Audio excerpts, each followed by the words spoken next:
राम आएंगे तो अंगना सजाऊंगी। वास्तव में इस गाने की गूंज आप में से न जाने कितने लोगों के कानों में गूंज रही होगी।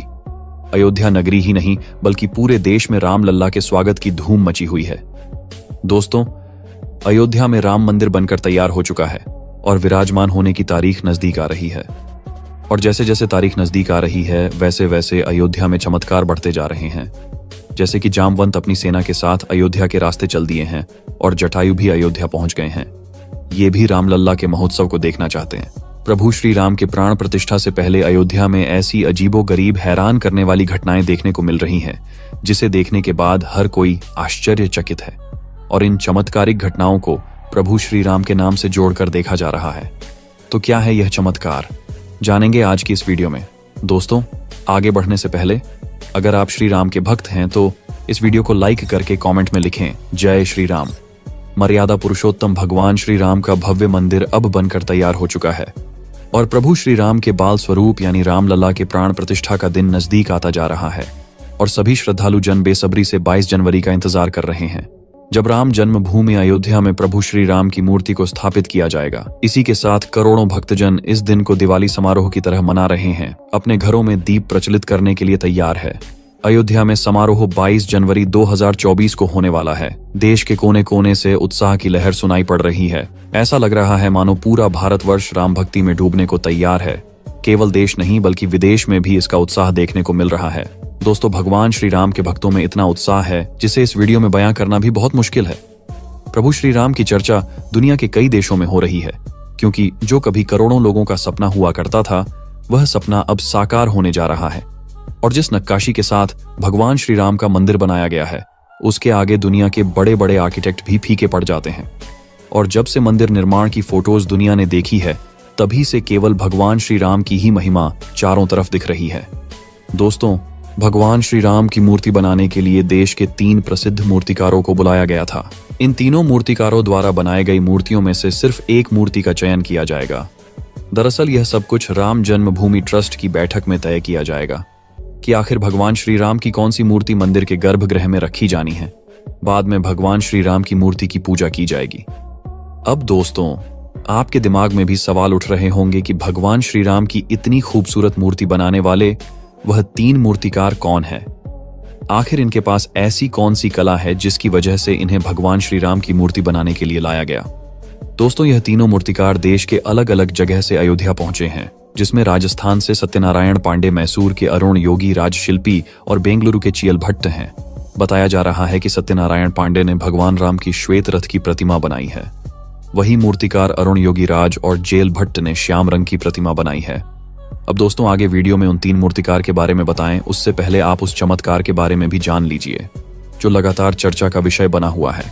दोस्तों, जैसा कि आपको पता है कि 22 जनवरी को भगवान श्री राम के भव्य मंदिर के अंदर प्राण प्रतिष्ठा का कार्यक्रम होना है, लेकिन उससे पहले ही लोगों ने जो देखा है वह वाकई में हैरान करने वाला है। कुछ लोग इसे अंधविश्वास जरूर कह सकते हैं, लेकिन अगर ऐसा होता तो यह पहले क्यों नहीं हुआ? आखिर जब भगवान श्री राम का मंदिर बनकर तैयार हुआ उसी वक्त यह सब क्यों हुआ? दरअसल दोस्तों, जो गिद्ध की प्रजाति भारत के अंदर विलुप्त हो चुकी है, अचानक बड़ी संख्या में अयोध्या पहुंचकर उन्होंने लोगों को चौंका दिया है। इतनी बड़ी संख्या में पहुंचने पर लोग उन्हें साक्षात जटायु के वंशज मान रहे हैं और इनका मानना है कि ये प्रभु श्री राम के मंदिर की प्राण प्रतिष्ठा में मेहमान के रूप में आए हैं। और वाकई में दोस्तों, भगवान श्री राम की महिमा अपरंपार है और जैसे कि यह खबर मीडिया एजेंसी की वेबसाइट पर भी देख सकते हैं। और आपको जानकर हैरानी होगी कि जटायु गिद्ध प्रजाति से ताल्लुक रखते थे जो भगवान श्री राम के परम भक्त हुआ करते थे। जब इन्होंने देखा कि माता सीता को रावण हरण करके लेकर जा रहा है तो उस समय उन्होंने यह नहीं देखा कि रावण कितना शक्तिशाली है, फिर भी उन्होंने रावण से टक्कर ले ली थी और माता सीता को बचाने के लिए इन्होंने रावण से युद्ध कर लिया। हालांकि कुछ टाइम तो बहुत संघर्ष हुआ और रावण ने अपने बल से जटायु के पंखों को बहुत चोट पहुंचाई, मगर आखिरकार जटायु इस युद्ध में शहीद हो जाते हैं। और जिस जगह पर रावण ने जटायु के पंख काट दिए थे, आज उस जगह पर गिद्ध की सबसे बड़ी मूर्ति बनाई गई है। उसे देखने के लिए दुनिया भर के लोग आते हैं, क्योंकि ये पूरी दुनिया में किसी पक्षी की सबसे बड़ी मूर्ति है। इसे समुद्र तल से 1000 फीट की ऊंचाई पर बनाया गया है, जो करीब 200 फीट लंबी और 62 फीट ऊंची है। ये विशाल जटायु की प्रतिमा है। इसे बनाने में करीब 100 करोड़ रुपए का खर्च आया था, जिसे जटायु अर्थ सेंटर के नाम से जाना जाता है और ये आज केरल के अंदर मौजूद है। दोस्तों, अयोध्या में प्रभु श्री राम की प्राण प्रतिष्ठा को देखने के लिए वानरों की सेना भी पहुंच चुकी है। जैसा कि आपको मालूम हो कि भगवान राम की सेना में असंख्य वानर शामिल थे, जिनकी सहायता से भगवान राम ने लंका पर विजय पाई थी, और आज के समय में बंदरों को उसी वानर सेना का प्रतिरूप माना जाता है। यूं तो अयोध्या में बंदरों का जमावड़ा देखने को मिलता रहता है, लेकिन इतनी बड़ी संख्या में बंदरों का झुंड कहां से आ गया, ये भी सोचने वाली बात है। कुछ लोग ऐसा बता रहे हैं कि चित्रकूट से काफी सारे बंदर अयोध्या में आ रहे हैं। ऐसा लग रहा है मानो अयोध्या की भव्य और दिव्य राम मंदिर को देखने के लिए खुद वानर सेना चित्रकूट से पधार रही है, मानो रामलला की प्राण प्रतिष्ठा में शामिल होना चाहते हो। आपको बता दे कि चित्रकूट भगवान राम की कर्णभूमि मानी जाती है, जहां प्रभु श्री राम ने अपनी पत्नी माता सीता और भाई लक्ष्मण के साथ अपने 14 वर्ष के वनवास में से 11 वर्ष यही चित्रकूट में रहकर बिताए थे। ऐसे में चित्रकूट से वानरों का अयोध्या आना बेहद दिलचस्प घटना मालूम पड़ती है। अब आपको उन 3 मूर्तिकार के बारे में बताते हैं। दोस्तों, मूर्तिकार अरुण योगी राजशिल्पी के मैसूर के रहने वाले हैं। इनकी कहानी बड़ी दिलचस्प है। कहा जा रहा है कि उन्होंने 2008 में नौकरी छोड़कर मूर्ति बनाने का काम शुरू किया था। इनके मन के अंदर इतना जुनून था कि इन्होंने इस काम में अपना पूरा तन मन लगा दिया था। इनका परिवार 5 पीढ़ी से मूर्ति बनाने के काम में लगा है। यह करीब 1000 से ज्यादा मूर्ति अब तक बना चुके हैं।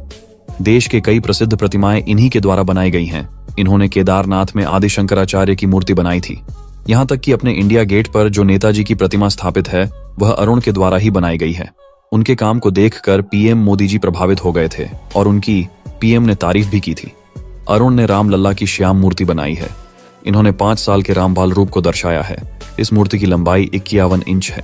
इन्हें भगवान श्री राम की प्रतिमा को बनाने में करीब 6 महीने का समय लगा है। श्वेत बाल रूपी मूर्ति के हाथ में धनुष को तीर बनाया गया है। इनका दावा है कि उन्होंने भगवान राम के कर्नाटक की कृष्णशिला से मूर्ति बनाई है। अब बात करते हैं बेंगलुरु के रहने वाले मूर्तिकार जीएल भट्ट की, जो करीब 45 सालों से मूर्ति बनाने का काम कर रहे हैं। वह अपने कला की वजह से दुनिया भर में काफी ज्यादा फेमस है। जेल भट्ट को 50 से ज्यादा अवार्ड से सम्मानित किया जा चुका है। जेल भट्ट ने भारत में भगवान राम की श्याम वर्ण मूर्ति बनाई है, जिसकी ऊंचाई 4 फीट है। ये मूर्ति बाल स्वरूप में है। इसमें भगवान राम का मुस्कुराते चेहरे की झलक दिख रही है। भगवान हाथ में धनुष लिए हुए हैं। अब बात करते हैं मूर्तिकार सत्यनारायण पंडित की, जो राजस्थान के रहने वाले हैं। ये राजस्थान के काफी प्रसिद्ध मूर्तिकार माने जाते हैं। सत्यनारायण पारंपरिक कला समकालीन महत्व के मिश्रण की मूर्तियां बनाते हैं। ये कटिंग्स, फिनिशिंग, फेसिंग के लिए जाने जाते हैं। सत्यनारायण मकराना की शिला से मूर्ति बनाते हैं। उनका कहना है कि उन्होंने भगवान श्री राम की मूर्ति बनाने के लिए सबसे अच्छे 100 में से 1 पत्थर को चुनकर प्रतिमा का निर्माण किया है। उनके द्वारा बनाई गई मूर्ति में भगवान के मुख पर हास्य झलकता है। आप कितने उत्साहित हैं 22 जनवरी को लेकर? अपनी राय कमेंट में जरूर बताएं। वीडियो को लाइक करें, शेयर करें और चैनल को सब्सक्राइब करके कमेंट के लिखें। जय श्री राम।